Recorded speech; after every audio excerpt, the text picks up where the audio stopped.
नमस्कार, मेरा नाम है दर्पण श्रीवास्तव और आप मेरे साथ जुड़ चुके हैं आपके अपने चैनल फिल्मोनिया पर। चलिए आज के मुद्दे पर बात करते हैं। भाई बुढ़ा हो या जवान, काला हो या गोरा, लंबा हो या ठिगना, छोटा हो या बड़ा, गंजा हो या बालों वाला, यानी कोई भी हो। इनफैक्ट जो बच्चे पैदा होते हैं उनके माँ बाप भी सोचते हैं, पता क्या, ये एक बार हमारा बच्चा ना टीवी में आ जाए, एक बार हमारा बच्चा ना वो पर्दे पे आ जाए। हर इंसान के अंदर भाई एक दबी हुई ख्वाहिश होती है कि वो कभी टीवी पे आ जाए, वो कभी बड़े पर्दे पे दिखाई दे, वो एक्टिंग करे। तो ये मैंने अक्सर देखा है ना, ऐसा होता है, मैंने देखा अक्सर ऐसा होता है। या तो लोग एक्टर बनना चाहते हैं या फिर क्रिकेटर बनना चाहते हैं। तो भाई लेकिन वो ये नहीं समझ पाते कि उनमें वो खासियत है जो एक एक्टर में होनी चाहिए, उनमें वो खूबियां हैं जो एक एक्टर में होनी चाहिए ना। इससे कोई लेना देना नहीं है, बस बनना है। ऐसे बहुत से बच्चों से मैं मिलता हूं भाई साहब, जिनको का खा गा नहीं आता, मतलब एक्टिंग का, लेकिन उनको एक्टर बनना है। सर हम सीख लेंगे सर मैं सब कुछ कर लूंगा सर बस एक बार ना बस पर्दे पे दिखना है, सर मैं कुछ भी करूंगा सर। अबे कुछ भी करने से मतलब क्या है बे? वो खूबियां तो होनी चाहिए ना अंदर। तो आज हम इन्हीं चीजों पर बात करते हैं, ठीक है। एक बात समझ लीजिए, अगर ये खूबियां आपके अंदर हैं, आप कहीं कोई भी इस वक्त हैं, मुंबई में हैं, देश के किसी भी कोने में हैं, अगर आप में ये खूबियां हैं तो भाई आप मुंबई की तरफ रवानगी करना, आप अभिनय क्षेत्र में आगे बढ़ने की कोशिश करना, वरना जहां है वहीं रहे। या तो लूट लिए जाओगे, या पैसा बर्बाद करोगे आप, या बाद में कहोगे कि इंडस्ट्री खराब है ना।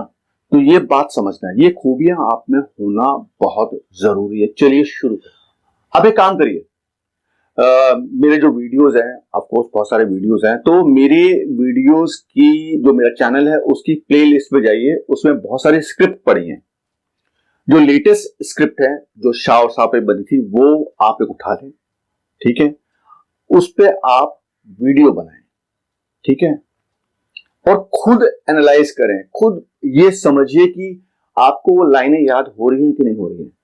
ये सबसे पहली खूबी आप में होनी चाहिए। आप जब वीडियो बनाएंगे तो भाई मैं तो वहां हूं नहीं, आप ही होंगे, कैमरा आपके सामने होगा, तो आप वो वीडियो कितनी बार में बनाते हैं।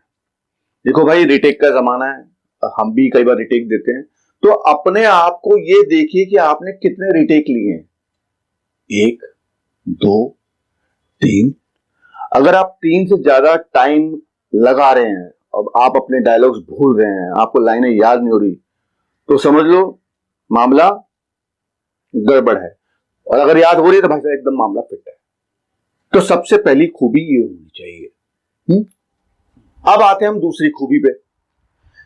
आप जहां पे भी रहते हैं आपका अपना रूम होगा। अगर आपका अपना रूम ना भी हो तो भाई जो आपका ड्राइंग रूम है, आप एक काम करिए, एक चक्कर मारिए। ये वीडियो देखने के बाद एक चक्कर मारिए, पूरा ऐसे देखिए, उस कमरे की हर एक चीज को ध्यान से देखिए। अच्छा इसमें तो यार घड़ी है, अच्छा घड़ी है, ये सब देख लो, अपने कमरे की हर चीज को देख लो। कितने मिनट? 5 मिनट ध्यान से देखो।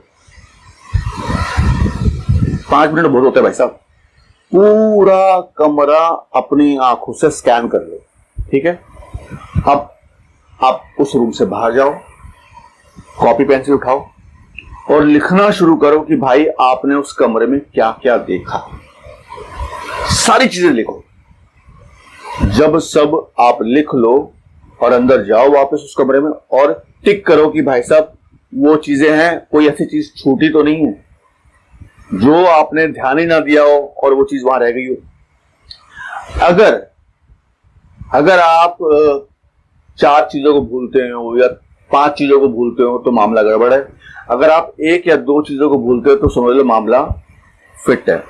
और ये एक काम करना, पहले अपने रूम में करना, फिर एक काम करना, आप किसी दूसरे के घर में जाना, क्योंकि अपने घर की चीजों को तो आप फिर भी ध्यान रख पाओगे, लेकिन अगर आप किसी ऐसी जगह जाते हो जहां आप अक्सर नहीं जाते होंगे तो उस कमरे को ध्यान से देखना आप भले किसे मिलने जाओ, आप ध्यान से देखते रहो, ऑब्जर्व करते रहो।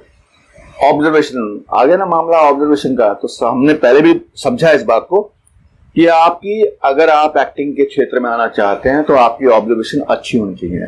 तो ऑब्जर्व करो, देखते रहो, जिस कमरे में जाओ उस कमरे को देखो, और उसके बाद भाई साहब आ जाओ, वही कॉपी पेंसिल लो, उस कमरे में क्या क्या देखा था वो नोट कर लो, और फिर उस कमरे में उस दिन के बाद जाओ या उसी घंटे, एक आधे घंटे के बाद जाओ और जाके वो चेक करो कि भाई क्या क्या मिसिंग है। अगर आपकी चीजें ज्यादा मिसिंग है तो समझ लो आपकी ऑब्जर्वेशन 0 है, और अगर आप 100% सही निकलते हैं तो भाई साहब मामला फिट है। तो आपको इससे अपनी ऑब्जर्वेशन के बारे में मालूम पड़ेगा कि भाई आप कितना अच्छा है, कि आप कितने अच्छे हैं ऑब्जर्वेशन में, आप किसी भी चीज को कितने बारीकी से देख सकते हैं, क्योंकि यही चीज आपकी कभी भी किसी भी कैरेक्टर को पकड़ने में काम आएगी। मान लो आपको किसी ने कहा कि भाई बुढ़े का रोल करना है, तो आपने कभी किसी बूढ़े को देखा होगा, कभी ध्यान दिया होगा किसी बूढ़े को, यार ये बूढ़ा ऐसे कहाँ है, अच्छा ये थोड़ा लंगड़ा के चलता है, इसका बोलने का तरीका है ये, मतलब थोड़ा मुंह टेढ़ा करके बात करता है, ओहो। तो आपने ऑब्जर्व किया और आपको वो कैरेक्टर दिमाग में रह गया, और जब आपको मौका मिला आपने भाई साहब वो दिखा दिया, परफॉर्मेंस कर दी और मामला फिट हो गया। तो ये खूबी भी आप में होनी चाहिए। अब मान लो जो आपको मैंने कहा कि आप मेरे पुराने वीडियो से स्क्रिप्ट कोई निकाल लो और उसको याद करना शुरू करो, ठीक है। आप ये नोट करो कि आप उसको याद करने में कितना टाइम लगा रहे हो, 5 मिनट, 15 मिनट, आधा घंटा, 1 घंटा। अगर आप किसी भी स्क्रिप्ट को याद करने में 10 मिनट लगाते हैं, 10 मिनट, तो मामला फिट। और अगर भाई 10 मिनट से ऊपर लेते हैं तो समझ लो मामला गड़बड़ है, मामला क्योंकि मामला गड़बड़ होगा ना भाई। अगर तुम 1 घंटा ले लोगे किसी स्क्रिप्ट को याद करने के लिए, 2 घंटे ले लोगे, तो समझ लो जब आप ऑडिशन के टाइम पे इतना टाइम लोगे तो भाई जब शूटिंग होगी तो क्या होगा, पोपट हो जाएगा प्रोड्यूसर का। डायरेक्टर बोलेगा भाई जा तू यहां से, वरना शूटिंग बंद हो जाएगी, तेरे चक्कर में पूरा शेड्यूल बिगड़ जाएगा। तो ये खूबी आप में होनी चाहिए। अगर आप स्क्रिप्ट को जल्दी से जल्दी याद करने की आपकी आदत पड़ जाएगी तो भाई साहब ये खूबी बहुत काम आएगी, ठीक है। तो ये भी आप देख सकते हैं, ये भी आपके अंदर ये क्वालिटी है तो बढ़िया, नहीं है तो भाई साहब समझ जाओ मामला गड़बड़ है। तो मान लो आपको स्क्रिप्ट मिली, आपने याद भी कर ली 10 मिनट के अंदर, ठीक है, और आप तैयार हो परफॉर्मेंस के लिए, और आप ऑडिशन के लिए तैयार हो, आप एक्ट करने के लिए तैयार हो, और अगर आपकी आंखें लगातार छपक रही हैं, मान लो फॉर एग्जांपल मैं समझाता हूं भाई, मेरा नाम है दर्पण श्रीवास्तव और भाई साहब मुंबई में रहता हूं मैं ना एक्चुअली मैं हरियाणा का हूं, पर भाई मुंबई आ लिया था कति भाई 10 साल पहले। तब से भाई मैं मुंबई में जम गया। अब ये लाइंस मैंने बोली लेकिन आपने ध्यान दिया मेरी आंखें लगातार ऐसे छप छप छप छप कर रही थी। तो ये कमी बहुत बहुत बहुत मैंने देखी है, बहुत सारे एक्टर की आंखें ऐसे छपकती हैं। उसका रीजन पता क्या है, वो लाइनें याद कर रहे होते हैं। वो क्या करते हैं,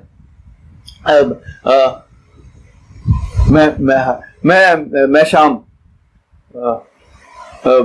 बाबूजी का बेटा, तो वो याद करते हैं तो उनकी आंखें ऐसे छप छप करती हैं। तो ये अगर कमी आप में है तो भाई इस कमी को सुधार लो, वरना मामला गड़बड़ है। अब एक काम करिए, आप किसी भी अभिनेता का कोई सीन उठा लीजिए, एग्रेसिव सीन होना चाहिए। अमिताभ बच्चन साहब की कोई फिल्म का एग्रेसिव सीन उठा लो, या कबीर फिल्म आई थी उसका शाहिद कपूर का कोई सीन उठा लो जिसमें उसके लंबे चौड़े डायलॉग हों, और वो सीन को आप ध्यान से देखो कि उसमें उस अभिनेता ने क्या किया। किसी भी, मैं ये नहीं कह रहा हूं कि अमिताभ बच्चन साहब को उठाओ या शाहिद कपूर को उठाओ, किसी भी एक्टर का आप वो सीन उठा लो जिसमें एग्रेसिव काम किया गया हो, उसको उठा लो, उसको ध्यान से देखो, उसके डायलॉग्स को ध्यान से देखो, उसकी बॉडी लैंग्वेज को ध्यान से देखो। कि उस एक्टर ने कैसे अपने हाव भाव किए, कैसे अपने हाथों को हिलाया, कैसे बॉडी लैंग्वेज की, कैसे अपनी आंखों को इधर उधर नचाया, मतलब जो भी उन्होंने किया एज इट इज करने की कोशिश करें। डायलॉग्स को कॉपी करें, बॉडी लैंग्वेज को कॉपी करें। इनफैक्ट जैसा उस अभिनेता ने किया है हूबहू उसको करने की कोशिश करें। इसके लिए आप 1 घंटा लें, आधा घंटा लें, 1.5 घंटा लें, 2 घंटा लें, तो आप टाइम लें। 2 घंटे ज्यादा मत लेना भाई, नहीं तो बहुत लंबा मामला हो जाएगा। तो 2 घंटा, 1.5-2 घंटे में आप पूरा ध्यान से, बिल्कुल मतलब एक एक चीज को ध्यान से, ऑब्जर्वेशन बिल्कुल कमाल की होनी चाहिए आपकी, ध्यान से उसको देखें और उस एक्ट को हूबहू करने की कोशिश करें और एक वीडियो बनाएं। अब उसके बाद क्या करें, उस अभिनेता का वीडियो और अपना वीडियो दोनों को ध्यान से देखें। क्या आपने हूबहू किया, क्या आपने बिल्कुल वैसे का वैसा किया जैसे उस अभिनेता ने किया? क्या उसके हाथ जैसे हिल रहे थे आपके हिल रहे हैं? क्या जैसे उसने अपनी आंखें हिलाई क्या आपने हिलाई? क्या जिस तरह से उसने डायलॉग बोला क्या सेम टू सेम आपने डायलॉग बोला? अगर आपने किया है ऐसा और अगर आपको लगता है कि आप 90% सही हैं तो मामला भाई साहब एकदम चौड़े में फिट है। और अगर नहीं है, गलतियां बहुत हैं, तो मामला गड़बड़ है। अब इसका फायदा क्या है मैं बताता हूं क्यों। आप जब हूबहू डायलॉग बोलेंगे तो भाई साहब एक बात याद रखना, जब कभी मौका लगेगा, जब आप एज एन एक्टर काम कर रहे होंगे तो आपको डबिंग में काम आएगा, आपको लिप सिंक करने की आदत पड़ जाएगी, आपको डायलॉग हूबहू बोलने होते भाई डबिंग में। तो ये क्वालिटी आप में होनी चाहिए। दूसरी बात, अगर आप अच्छा एक काम और करिए, सेम जो अभिनेता ने जो उसका सीन था सेम उस पे अपने तरीके से भी करने की कोशिश करिए। एक बिल्कुल उसके तरीके से करिए और एक अपने तरीके से करिए। अब आप दोनों को ध्यान से देखिए, आपको समझ में आ जाएगा कि भाई साहब आप में कितनी कमी है, आपकी बॉडी लैंग्वेज कैसी थी। अगर आपने उस अभिनेता के हिसाब से किया, उसकी बॉडी लैंग्वेज को अपनाया तो कितना फर्क पड़ गया। तो ये आपके काम आएगा, आपकी बॉडी लैंग्वेज के लिए, आपके हाव भाव के लिए, बहुत काम की चीज है। तो ये भी कर सकते हैं। अब प्लस माइनस जो भी है वो आपको समझ में आ जाएगा भाई जब करोगे तो, है ना। तो ये चीजें अगर आप करते हैं तो भाई साहब अगर ये सब क्वालिटी आप में है और ये अगर आप में कमियां हैं तो भाई मुंबई की तरफ रवानगी मत करना, पहले उनको निखारो, उनको कमियों को दूर कर लो, उसके बाद मुंबई की तरफ सोचना। अब ये मत कहना कि सर इसके लिए हम क्लास कर लेंगे, नहीं भाई, हर चीज के लिए क्लास नहीं होती है। ये चीजें आप खुद भी कर सकते हैं। क्लासेस के लिए अलग चीजें, बहुत सारी बातें होती हैं जो आपको समझ में आएंगी बाद में, लेकिन ये तो बेसिक है। ये बेसिक आपको अगर समझ आता है, अगर ये बेसिक चीजें आपके अंदर हैं तो भाई आप एज एन एक्टर अपने आप को मुंबई में देखें, वरना भाई निखारें। और नहीं हो सकता तो भाई ना आए। जब तक ये क्वालिटीज आपके अंदर ना हो, आना मत, पहले बोल रहा हूं। तो ये छोटी छोटी चीजें, ये बेसिक चीजें, ये तो समझ लो यार, है ना। बाकी मिलते हैं किसी नए मुद्दे पर, नई सोच के साथ। तब तक के लिए चलता हूं, काम पे लग जाओ, ये जो बताया वो तो कर लो, काम आएगा, बहुत काम आएगा। कोई नहीं बताएगा, हमने बता दिया। और एक बात बोलूं दिल से, पता नहीं या तो मेरे वीडियोस ढंग के नहीं होते हैं या मेरी बातें आपको समझ में नहीं आती हैं, क्योंकि अब मैं देखता हूं कि परिवार बढ़ नहीं रहा है, परिवार वहीं का वहीं है और ज्यादा लोग देखते भी नहीं है। तो भाई अगर मेरी कोई कमी दिख रही हो तो मुझे बता दें, मैं उस कमी को दूर करने की कोशिश करूंगा, क्योंकि इंसान वही जो अपनी कमियों को दूर करे। तो मैं तहे दिल से एक बात कहूंगा, बहुत प्यार देते हैं आप लोग, लेकिन मुझे प्यार थोड़ा कम पड़ रहा है, मुझे बहुत सारा प्यार चाहिए। तो बाकी सब बढ़िया है। ये लॉकडाउन में, ये कोरोना काल में भाई साहब बैंड बजी हुई है, मेरी बजी हुई है, बहुत लोगों की बजी पड़ी है। हम अपने आप को संभाल के आगे बढ़ रहे हैं, ऊपर वाला सबके साथ है, आपके साथ ही मेरे साथ भी, जो होगा देखा जाएगा। और हाँ, एक बात और कहूंगा, जो हमने ऑनलाइन क्लास शुरू की थी आज से कुछ दिन पहले 20 जून को शुरू की थी, वो अच्छी चल रही है। आप लोगों ने बहुत मोहब्बत दी। कुछ लोग थे जो जो बोलते हैं, कुछ तो लोग कहेंगे लोगों का काम है कहना, तो कहते रह गए। हमने अपना काम शुरू कर दिया और उसका रिजल्ट बड़ी जल्दी आएगा। अगली क्लास हम शुरू करेंगे भाई साहब 9 तारीख को, 9 जुलाई से, लेकिन 5 से उसका प्रोसेस शुरू हो जाएगा। तो वहां पे भी आपका बहुत बहुत प्यार मिला, मोहब्बत मिली है। बस ऐसे ही जुड़े रहें, अच्छा काम करते रहें, अपने सपनों को पूरा करते रहें। चलता हूं। सब्सक्राइब कर दो, लाइक कर दो, शेयर कर दो, छोटी सी घंटी टन करके दबा दो यार।